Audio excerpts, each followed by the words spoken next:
The brand new Canyon Ultimate has finally broken cover, and I say finally because it was last launched in 2015 with a disc brake update in 2017. So long overdue, but here it is finally. Not launched officially, of course, but spotted at the Dauphiné, the stage race that precedes the Tour de France, and it's a classic warm-up and a chance to see new bikes. But first, before that, I have to share this fantastic artwork with you from the breakaway artist, just in time for the Tour de France. How cool do they look? Just a selection of the many designs on offer at their website. And if you like the look of this and want to get your own, then right now you can get a 15% discount using the code down below, Just Ride Bikes, at their website, and get your hands on your own artwork. So these will be framed and put on a wall very soon. Anyway, let's talk about the new Canyon Ultimate. We know for sure this is a brand new 2023 Canyon Ultimate because very handily it's on the UCI list of approved equipment, and also because it looks very different and distinct from the other Movistar Ultimate bikes at the Dauphiné last week. Some very big telltale details that tell us it's a new 2023 model. The Dauphiné was a happy hunting ground for new bikes, with the Trek Madone also being spotted at this race earlier in that stage race. Link to that video down below in case you missed it, and a few others have broken cover as well. But for now we are focusing on the Canyon Ultimate because it's fair to say, I don't think it's an understatement, it's one of the most popular road bikes in the world right now. The bigger change on the new bike is fairly obvious and quite an easy prediction for this new bike before we spotted it this week, and that's full internal cable routing with a one-piece carbon fibre handlebar and stem, just like they already have on their Aero. So probably the same handlebar or a version of that handlebar, maybe a slimmer, lighter version, but the same system, same method of putting the cables and hoses inside the handlebar, the stem and into the frame to reduce the drag and make it very clean and modern as many consumers want.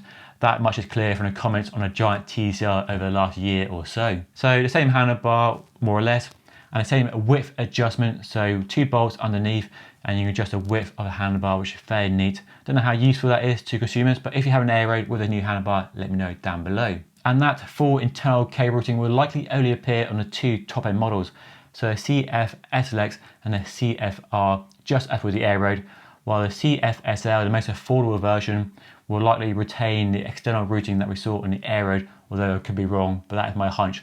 So if you want a full internal cable routing, you have to stump up the cash for a CF SLX at a minimum. And then to the frame itself, and they're clearly trying to keep the weight as low as possible, but add a bit more aero where they can without sacrificing that weight goal. And they haven't done what Specialized did with the Tarmac SO7 and made the Ultimate as aero as the Aero almost, and then killed off the Aero. They're clearly trying to keep the 2 bikes separate, one for aero and one for lightweight with a bit of aero. So we can see some aero changes around the back of the frame. So we now have a new bottom bracket down tube junction. And normally, or previously on a road bike, you have the down tube almost as wide or flared into the bottom bracket shell. But now we're seeing a move towards having the bottom bracket shell almost exposed by a narrow down tube, a bit like the 3T Strada. So you have a very distinct junction, trying to improve the aero and also minimize the weight in that area, and also keep the stiffness target they want for that bike, which is a race bike after all. And then moving up, we have a seat tube which doesn't have a cutout for the rear wheel anymore, so straight up, which it wasn't on the last bike.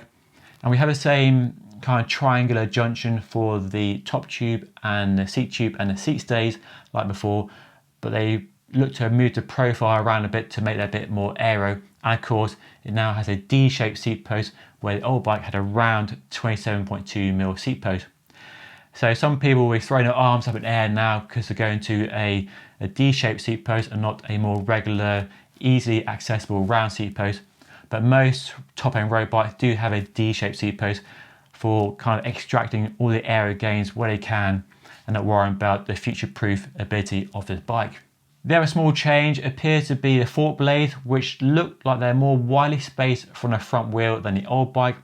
And that's a move we've seen with some other bikes like the Video Filante, and that's a relaxation of the UCI rules around the distance of the fork blade or the frame itself from the wheels.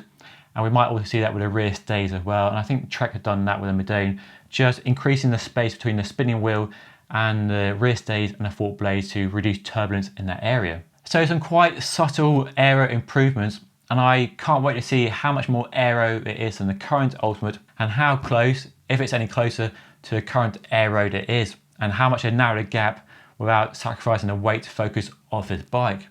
Now, talking of weight, let's look at some other changes. Now, the current CFR, which the pros race, weighs a claimed 641 grams for a size medium, so already very light. And the pros are racing a CFR. Now, could the frame go even lighter than 600 grams? Could it be 500 or something? That would be amazing to see.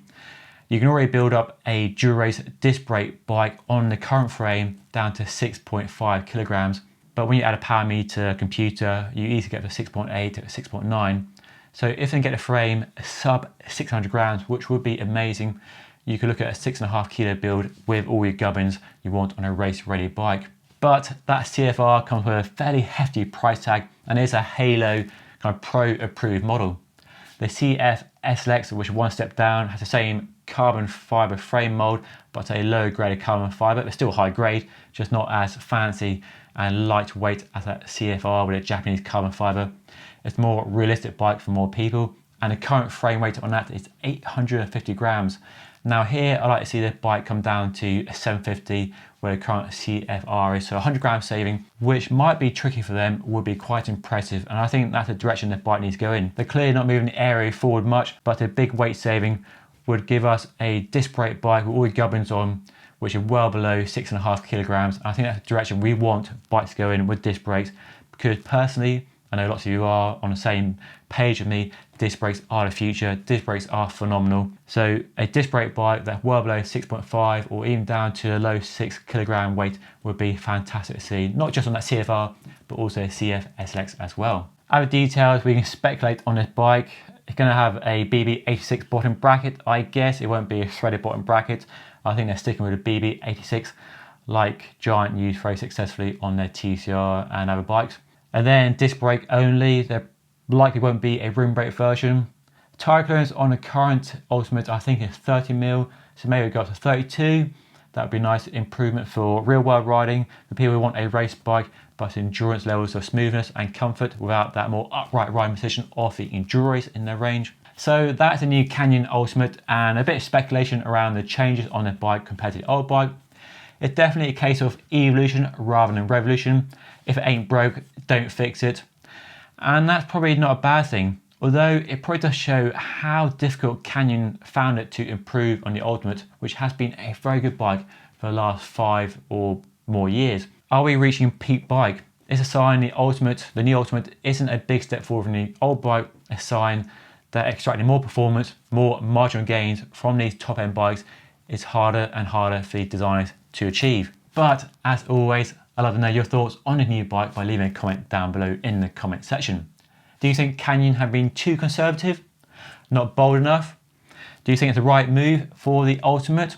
Or do you think other bike brands are doing more exciting things, more radical things with their race bikes than Canyon appear to be doing with their new Ultimate?